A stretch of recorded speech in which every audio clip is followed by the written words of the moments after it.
Assalamualaikum warahmatullahi wabarakatuh. Alhamdulillah wassalatu wassalamu ala rasulillah sayyidina wa maulana Muhammad ibn Abdillah wa ala alihi wa sahbihi wa man da'a bida'awatihi wastanna bisunnatihi ila yaumi riqa'i rabbihi wa ba'd.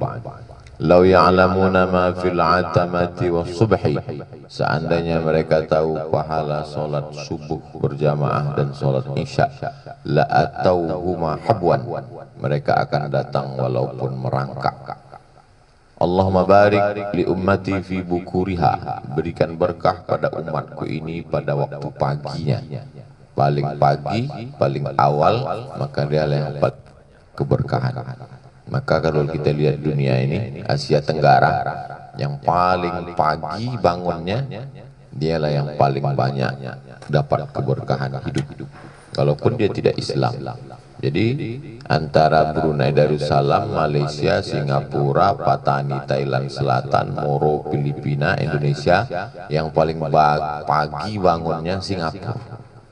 Terlepas dari politiknya, ekonomi, yang jelas orang semua ramai-ramai belanja, shopping, transit ke Singapura. Tidak Islam, tapi zakatnya paling besar.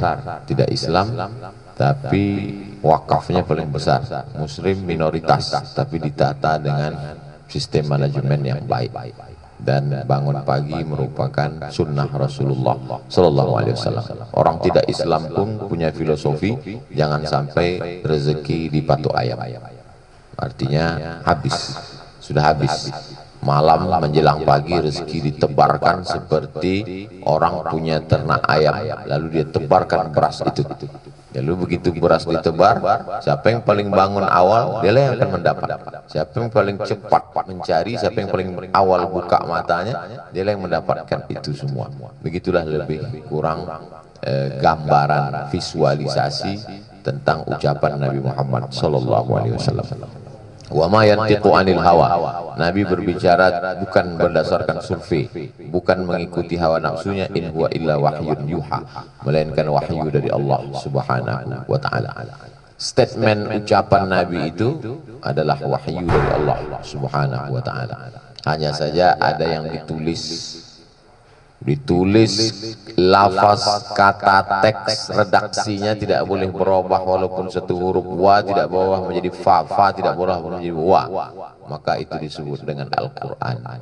Adapun yang lafaznya dari Nabi Muhammad SAW disebut dengan hadis. Datanglah seorang sahabat namanya Abdullah bin Amr bin As, melapor ke Nabi, ya Rasulullah, apakah semua yang keluar dari mulutmu itu aku tulis atau aku beda-bedakan? Yang ini perlu tulis, ini tidak. Kata Nabi, uktub, tulis wahai Abdullah, wallahi, demi Allah, ma kharaja minhu illa haq, semua yang keluar dari mulutku ini adalah hak, kebenaran. Yang tidak benar tak mungkin keluar dari mulut Nabi Muhammad sallallahu alaihi wasallam. Maka banyak statement filosof, Socrates, Demokritos, Thales, Aristoteles, statement-statement yang tidak lagi berlaku di zaman sekarang, tidak relevan. Jangankan orang yang hidup 1000-2000 tahun yang lalu, orang-orang yang hidup 100 tahun yang lalu, begitu dibawa statementnya di abad 21 sudah tak relevan lagi. Tapi statement-statement Nabi Muhammad SAW 1442 tahun masih tetap relevan. Salihun li kulli zaman wa makan, selalu relevan untuk di setiap zaman, waktu, masa, wa makan, dan di setiap tempat. Mau di Amerika, mau di Asia Tenggara, mau di Eropa, mau di Afrika, selalu tepat. Statement Nabi kita selalu menyebutnya hadis Rasulullah Sallallahu Alaihi Wasallam. Di antara ucapan beliau, Innallaha la yaqbidul ilma intiza'an yantazi'uhu minal ibad. Allah tidak mencabut ilmu itu dari orang seperti mencabut orangnya tiba-tiba hilang aja ilmunya, tidak begitu. Yantazi'uhu minal ibad, dicabutnya ilmu itu dari orang lalu orang itu menjadi blank, menjadi kosong, tidak demikian. Walakin yaqbiduhu, akan tetapi Allah mencabut ilmu dari atas dunia ini dengan apa? Biqabdil ulama, dengan mencabut nyawa ulama. Begitu dicabut nyawa Imam Syafi'i, maka hilanglah orang yang di dalam kepalanya ada bahasa Arab, ada usul fikih, ada Al-Quran, ada tafsir, ada hadis. Imam Syafi'i itu kalau duduk mengajar dari mulai subuh sampai malam, istirahat, sholat berjamaah, dari mulai subuh halakoh, halakoh artinya lingkaran, duduk dikelilingi oleh murid-murid, halakoh bahasa Arab, nahwu, shorof, balaghah, ma'ani, bayan, halakoh tauhid, akidah, halakoh fikih, halakoh usul fikih, halakoh tafsir, halakoh hadis. Begitu Imam Syafi'i meninggal, maka dicabutlah ilmu, semakin berkurang, semakin berkurang. Meninggal Buya Haji Abdul Malik Karim Amrullah, punya halaqah tafsir Al-Azhar, punya halaqah tasawuf modern yang beliau tulis buku tasawuf modern tentang tazkiyatun nafs, pensucian hati, bagaimana hati ini bersih dari hasad, dari dengki, dari sifat busuk hati, dari semua yang merusak. Meninggal, habis. Dalam satu hembusan nafasnya dia seorang tasawuf modern, dia juga seorang ahli tafsir, dia juga seorang ahli fatwa, ketua majelis ulama Indonesia, dia juga seorang mujahid fisabilillah, dijebloskan oleh rezim Orde Lama ke dalam penjara, tapi dalam hatinya juga ada kelembutan yang luar biasa, ada ketegasan, tapi juga ada kelembutan. Meninggal, hilang, dicabut Allah Subhanahu wa taala ulama, maka hilang sampai pada hari kiamat. Habislah ilmu itu dicabut dengan meninggalnya para ulama. Orang yang faham, orang yang mengerti, maka dia tidak terkejut, karena itu adalah bagian dari kehidupan yang sudah digambarkan oleh Allah melalui lisan Rasulullah Sallallahu Alaihi Wasallam. Lalu kemudian manusia yang ditinggalkan itu faham. Beda antara orang yang tidak mengerti, dia akan bingung, dia akan kehilangan arah. Tapi orang yang faham, ashabi kan nujum, ayu maqtadaitum ihtadaitum. Ulama-ulama itu seperti bintang-bintang. Kalau kamu ikut, maka kamu akan selamat. Kalau kita berada di tengah laut yang gelap kelam, tak tahu mana timur, utara, selatan, maka tiba-tiba kita nyasar, tidak tahu kemana arah. Lalu kita melihat ada bintang timur, ikut saja bintang itu, maka akan selamat. Begitulah orang yang berada dalam kegelapan, maka kita ikut para ulama. Bagaimana kita mengetahuinya? Maka ketika diberikan Allah Ta'ala cintanya ke dalam hati seorang ulama, maka tumbuh pula lah cinta kita kepada dia. Cinta bukan karena hartanya, bukan karena popularitasnya, bukan karena jabatannya, tapi karena takutnya kepada Allah Subhanahu wa Ta'ala. Mulut adalah pancaran dari apa yang ada dalam hati, seperti bukit es sepertiga di atas, yang 2/3 lagi ada di dalam. Maka yang keluar itu sepertiga, apa yang ada di dalam itulah 2/3. Seperti air yang disimpan di dalam ceret, apa yang keluar menunjukkan apa yang ada di dalam. Qad badatil baghdha'u min afwahihim, sudah terlihat nampak ada kebencian keluar dari mulut mereka. Wa ma tukhfi suduruhum akbar, apa yang tersembunyi di dalam dada hati mereka lebih besar daripada yang keluar dari mulut mereka. Maka kita lihat ada para ulama yang keluar dari mulutnya tasbih, tahmid, takbir, doa, mengingatkan orang, tapi tidak selamanya kelembutan. Ada masanya tegas tentang halal dan haram, ada masanya tegas. Nabi pun melaknat qanata syahran, 1 bulan Nabi mengangkat tangan membaca kunut di salat 5 waktu. Allahumma la'an bani ri'il, Allahumma la'an zakwan, Allahumma la'an usayyah. Laknatlah ri'il, laknatlah zakwan, laknatlah usayyah. Di dalam salat dia melaknat, bukan dalam ceramah, bukan dalam khutbah, dalam salat.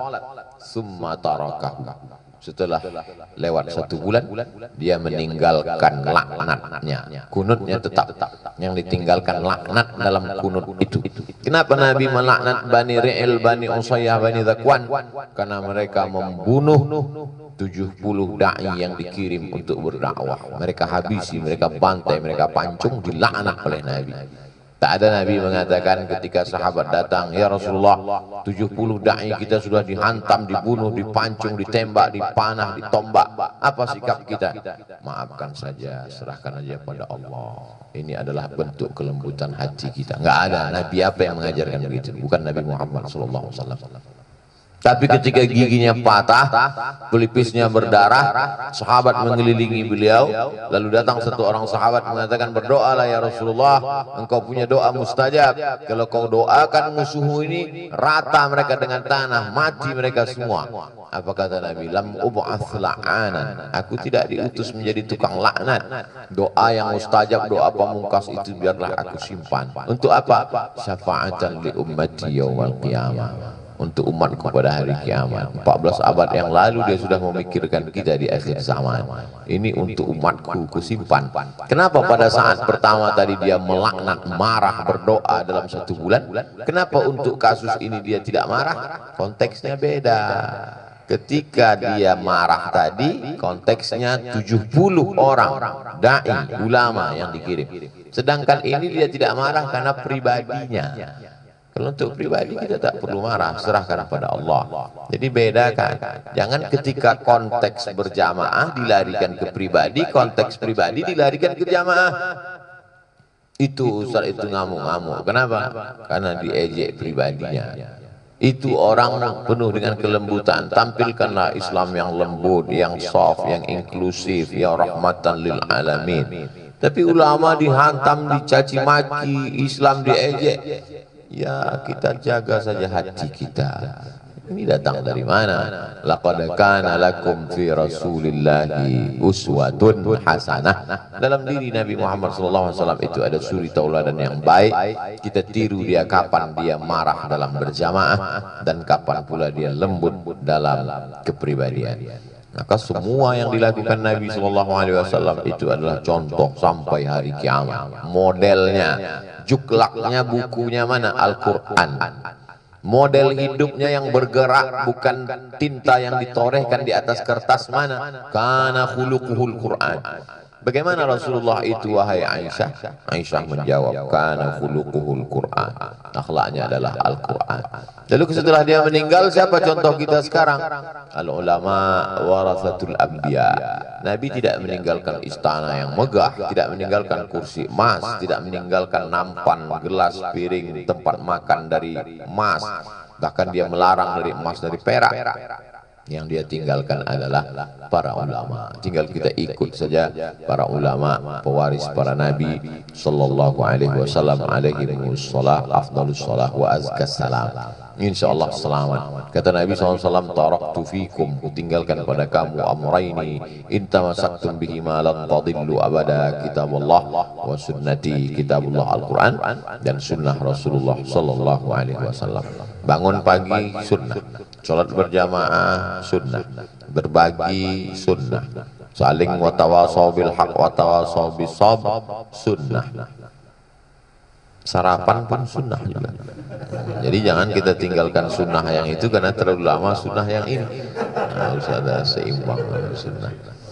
Udah baunya. Karena menyiksa jamaah itu bid'ah. Kita harus kembali kepada sunnah Rasulullah sallallahu alaihi wasallam. Itu yang dapat saya sampaikan pada subuh yang penuh keberkahan ini. Mudah-mudahan kita senantiasa dipertemukan dalam amal soleh, istiqomah dalam amal soleh, dan mati saat beramal soleh. Allahumma wafiqna lima tuhibbuhu wa tarda. Tanamkan dalam hati kami ridhamu supaya kami beramal dengan amal yang kau ridhai ya Allah. Allahumma ja'alna minal mutahabbina fillah. Jadikan kami orang-orang yang berkasih sayang hanya karena engkau semata. Azillana tahta zilli arsyika yawma la zilla illa zilluk. Naungi kami di bawah singgasana arasmu pada saat itu tak ada tempat bernaung kecuali hanya engkau saja ya Allah. Allahumma tahhir qulubana minal hasadi wal kibriya. Bersihkan hati kami dari hasad, dengki dan merasa angkuh dan sombong. Allahumma raham Berikanlah rahmat-Mu kepada saudara-saudara yang sudah mendahului kami. Allahumma ja'al quburahum rawdatan min riyadil jinan. Jadikan kubur mereka salah satu dari taman-taman surga-Mu. La taj'al quburahum hufratan min hufarin niran. Jangan jadikan kubur mereka salah satu dari lubang neraka-Mu. Allahumma ja'al ahlahum minas sabirin. Jadikan keluarga dan jamaah termasuk orang-orang yang sabar. Alladzina idza asabatuhum musibah qalu inna lillahi wa inna ilaihi raji'un. Ulaika alaihim salawatun min rabbihim wa rahmah wa ulaika humul muhtadun. Allahumma akhtim lana bi husnil khatimah wa la takhtim alaina bi su'il khatimah. Wa sallallahu ala sayyidina Muhammad wa ala alihi wa sahbihi wa sallam walhamdulillahi rabbil alamin. Taqabbalallahu minkum minna wa minkum taqabbal ya karim. Terima kasih atas segala perhatian. Mohon maaf segala kekhilafan dan kesilapan. Wassalamualaikum warahmatullahi wabarakatuh.